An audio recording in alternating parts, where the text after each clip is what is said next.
mtume na nabii mwingine ambaye alitakiwa awe hapa pamoja na sisi.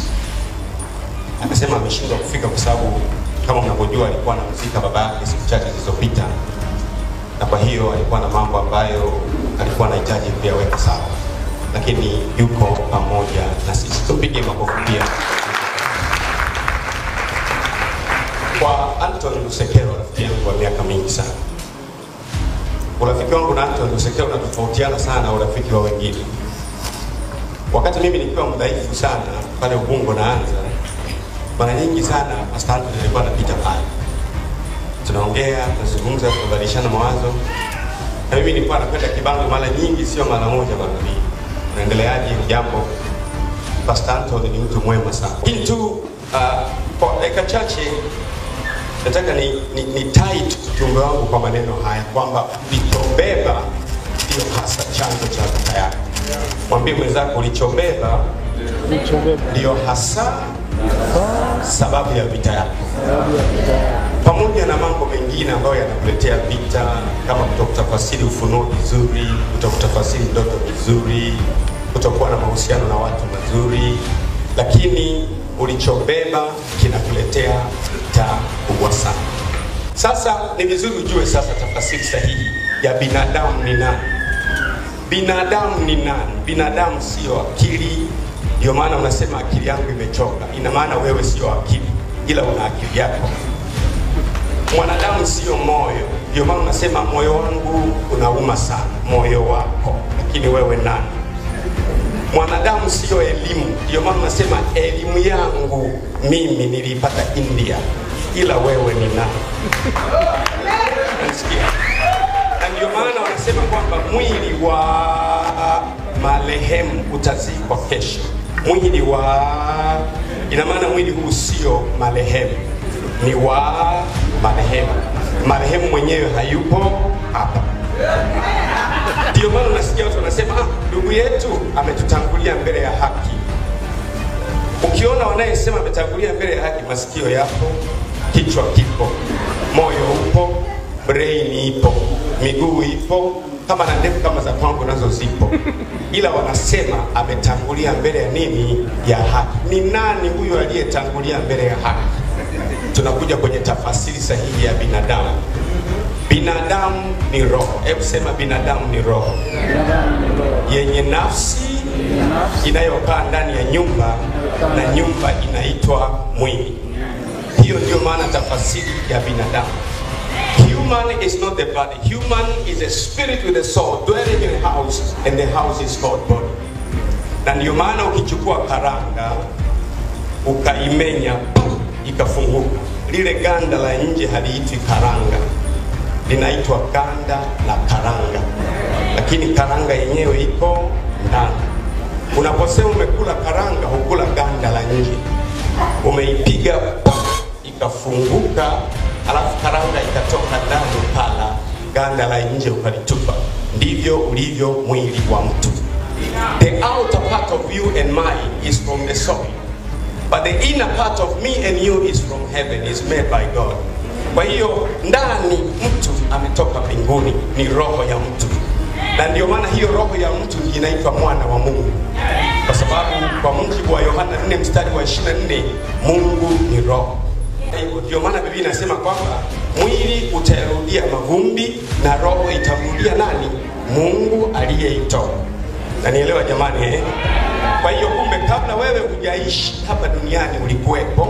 Kabla baba na mama hawajasogeleana kuwa mtu na mke wake, wewe ulikuwepo. Ila ulikuwa mbinguni kama mwana wa nani? Mwana wa Mungu. Kilichofanyika, Mungu alisababisha baba yako aliyekuwa Tanga na mama yako aliyekuwa Tunduma wakakutana. Walipokutana kimwili, wazungu wanaita fertilization. Walipokutana kimwili, mwili ukatengenezwa ndani ya tumbo la mama yako. Alafu Mungu alipoona mwili ndani ya tumbo la mama yako, Mungu akachukua roho ambaye ndiye wewe, akakuweka ndani ya tumbo la mama yako. Na baada ya siku 9, unaweza kupiga makofi kama unapenda. Na baada ya miezi 9, hebu sema miezi 9, kwa mujibu wa sheria ya mwili, sasa mama akaenda wodini akapush, mtoto akatoka. lakini mtoto huyo ni ubia. Hebu sema ubia. Ubia wa magrupu mawili. Grupu la kwanza ni baba na mama, kwa sababu ndio wamekutana wakatengeneza nini? Mwili. Grupu la pili, Mungu Baba, Mungu Mwana, Mungu Roho Mtakatifu. Mungu Roho Mtakatifu ambaye ndiye ameweka roho ambaye ni wewe ndani ya mwili wako. Kwa hiyo unakuwa na baba wawili, unakuwa na magrupu ya wazazi wawili, baba na mama, na unakuwa pia na Mungu. Sasa hebu sema unapokuwa sasa unatoka mbinguni, unakuwa umesheheni. Mungu anapokutoa mbinguni anaangalia kwa wakati huo dunia inahitaji mtu wa aina gani. Sikiliza vizuri, unapokuwa unaletwa kutoka mbinguni sasa uingie ndani ya tumbo la mama, Mungu anaangalia kwa sasa hivi dunia, Tanzania au mtaa unahitaji mtu wa namna gani. Kunakuwa na hesabu zimepigwa kabisa za kimbinguni kwamba sasa hivi huyu binti au huyu mwanaume au hii roho ambayo inaitwa Eliza, ni kuonyesha tu kwamba roho yako si wewe, jina lako si la mwili wako, jina lako ni la roho yako ambayo ndio wewe. Ndio maana ukifa hapa duniani wanasema hivi, baada ya umekufa kitabu kikafunguliwa, na kitabu kingine ambacho ni cha majina kikafunguliwa, na mtu yule ambaye jina lake halikuonekana limeandikwa hapa duniani ulishafariki, unaitwa mkude. Lakini unapokwenda mbinguni kule kuna kitabu cha majina, jina lile lile la duniani la mkude ndiyo linafunguliwa kwenye kitabu cha uzima, ili usomwe, uitike, uonekane una sifa za kuingia uzimani au hapana. Duniani mwili wamezika, ina maana jina lako si la mwili wako hasa, jina lako ni la roho yako ambayo ndio wewe mwenyewe. Pigie Bwana makofi, sema amen. Nataka nisitumie dakika chache kukupa shule inayoweza ikabadilisha huduma yako mara moja kabisa. Tuaseme amina. Kama useme amina ni wivu, tuna sio tatizo. Sasa natumia dakika chache. Sasa kwa hiyo sasa unaona sasa, na ndio maana unaweza kugundua mambo kadha wa kadha. Ndio maana nasema mwili wa marehemu, ila marehemu mwenyewe hayupo. Sikiliza vizuri, Mungu anaihesabu miisho kabla ya mwanzo. Kwa hiyo mbinguni Mungu anaangalia kwa sasa hivi dunia ilivyo inahitaji nani. Mungu anachukua kati ya wanae ambaye ni wewe, anakuposition ndani ya tumbo la mama yako, baadaye unazaliwa. Sasa unapokuwa unashuka kutoka mbinguni, shetani ana uwezo wa kujua utakuwa nani baadaye. Shetani ana uwezo wa kufahamu utakuwa nani baadaye. Nikupe mfano. Alikuwepo mwanamke mmoja, jina lake anaitwa Rebeka. Mwanamke huyu alikuwa mjamzito na alikuwa na mume wake anaitwa Isaka. Baada ya ujauzito, maumivu makubwa sana yakatokea. Huyu mwanamke Rebeka akaamua kwenda kumuuliza Bwana, kwa nini nimepata ujauzito na nina maumivu makali sana? Biblia haijatuambia alienda kuuliza Bwana kwa nani. Kwa sababu Mungu wa Ibrahimu, Mungu wa Isaka, hakuna mwingine zaidi ya hapo. Wanawake wanajua mahala pa kumuuliza Bwana ambapo wanaume hawafahamu. Alipokwenda kumuuliza Bwana, Bwana akamwambia hivi, mama, ndani ya tumbo lako kuna mataifa mawili. Kuna vitoto ila Mungu anayaona mataifa. Kuna vitoto vichanga kabisa ndani ya tumbo, lakini Mungu anaona nini? Akaambiwa mataifa mawili. Na akasema mdogo atakuwa hodari na nguvu sana, lakini mkubwa hatatoboa, lakini mdogo atakuwa hodari. Kwa hiyo huyu Rebeka akajua siri kwamba kumbe ndani ya tumbo kuna mataifa mawili. Hawajazaliwa lakini Mungu anawaita taifa.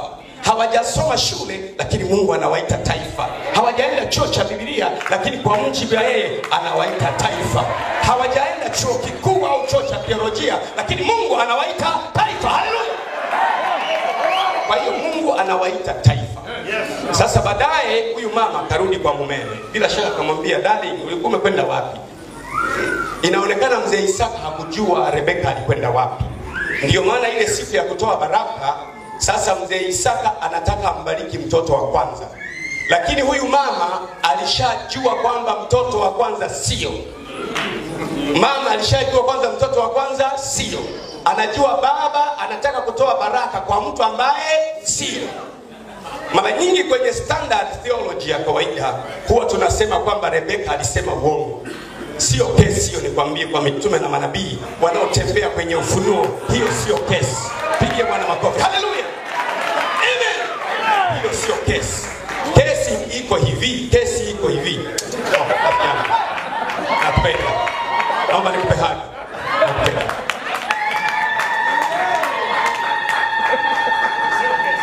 Asante sana. Na kuruhusu watoto. Tupige makofi Pastor Anton. Pastor Anton amenipa hela hapa. Dakika chache. Sio kesi hiyo. It's not a case kwamba Rebeka alisema uongo. Lakini kilichotokea ni kwamba baba Isaka alipokuwa anataka kutoa baraka, Rebeka kwa sababu alikuwa ameuliza kutoka kwa Bwana, akagundua mume wangu anataka kutoa baraka kwa mtu asiye. Kwa hiyo Rebeka akaamua kutengeneza. Rebeka akamwambia Yakobo, nimeona kwamba kaka yako Esau anataka kubarikiwa, lakini mimi nitafanya mambo, wewe fanya hivi alafu ubarikiwe wewe. Inaonekana ni uongo, si ndio? Si uongo. Ni kwamba yale mashindano ya tumboni, ni kwamba Esau alikuwa wa mwisho, alikuwa wa pili, lakini tumboni Esau alikuwa anang'ang'ana awe wa kwanza. Esau kule tumboni alimkamata Yakobo akamrudisha nyuma, alafu yeye akatangulia mbele. Walipokuja kuzaliwa, Mungu kupitia Rebeka akarudisha mpangilio wake sawa sawa. Inawezekana kuna mtu amekurudisha nyuma, lakini nasema Mungu atakupanga sawa sawa. Mtu aseme amen, amen. Kwa hiyo Rebeka alikuwa anafanya rearrangement. Mtu aseme rearrangement. Rebeka alikuwa anarudisha mpangilio sawa sawa. Akaona kwamba kwa mujibu wa mimi nilivyosikia kutoka kwa Mungu, huyu Yakobo ndiye atakuwa mwenyewe.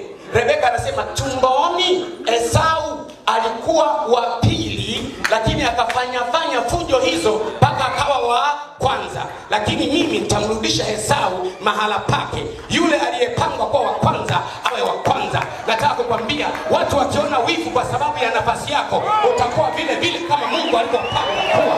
Hebu sema tukae kidogo. Kwa hiyo kuna mambo ya kuelewa. Kwa mfano, kwa jambo moja la kuelewa. Mungu, shetani anaweza kuona sasa.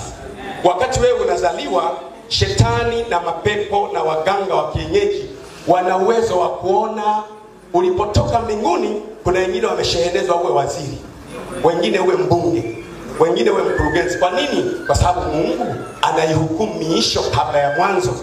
Kuna wengine kabisa utakuwa mhandisi, kuna wengine utakuwa rais, kuna mwingine utakuwa mchungaji wa kanisa kubwa kuliko makanisa yote Tanzania.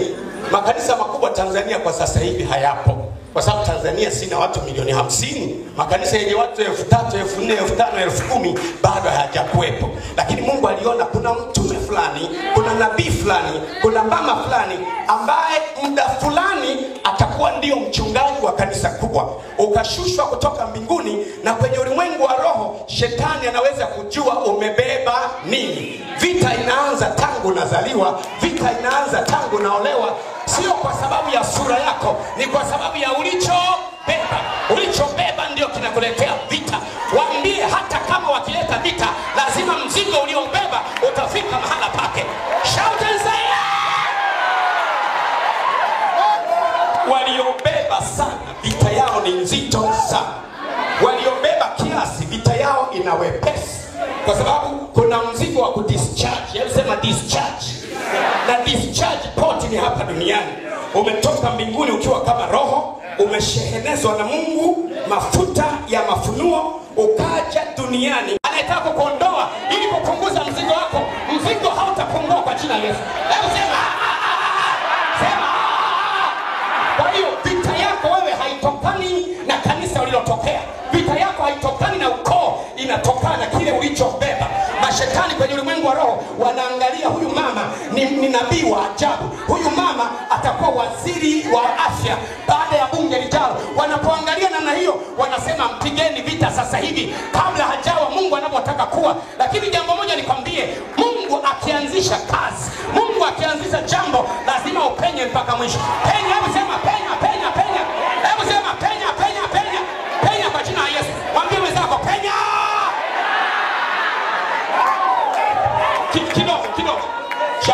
hapa sasa. Kidogo. Heri kabashi. Kidogo. Sasa ndiyo maana sasa Herode mfalme akataka muue Yesu. Kwa sababu ya nini? Ya ile hatima yake. Lakini Yesu alikuwa ameshasema ataishi mpaka awe mzee. Na mimi nawaambia watu hapa, Mungu alishakuonyesha huduma kubwa. Waache waseme wanaosema, hawatabadilisha chochote. Maana Mungu ni mwanzo na mwisho, ni Alfa na Omega, ni ua la Shaloni, ni mwamba wa kale, ni mfalme wa milele. Kama ni maji anaitwa maji ya uzima, kama ni mawe anaitwa mwamba wa kale, kama ni chakula yeye ni mkate wa uzima. Yeye akianza jambo lazima amalize. Hebu sema haleluya. Isingekuwa hili mimi ningekuwa nimeshazama, lakini hazami mtu hapa. Maana mbingu iliangalia kwa sasa hivi Tanzania inahitaji mtu wa namna gani. Nikaletwa kutoka rohoni mpaka ndani ya tumbo la mama yangu. Mama yangu akazaa, lakini wabubia wawili, mzee Gwajima na Ruth Gwajima na Yehova, nikatulia ndani ya tumbo. Baadaye nikatoka nimesheheniza. Kabla sijavitoa nilivyopewa na Bwana, huwezi kuniondolea uhai. Ndio maana Yesu akasema hakuna anayeniua mimi, ila naotoa uhai wangu ili niupokee.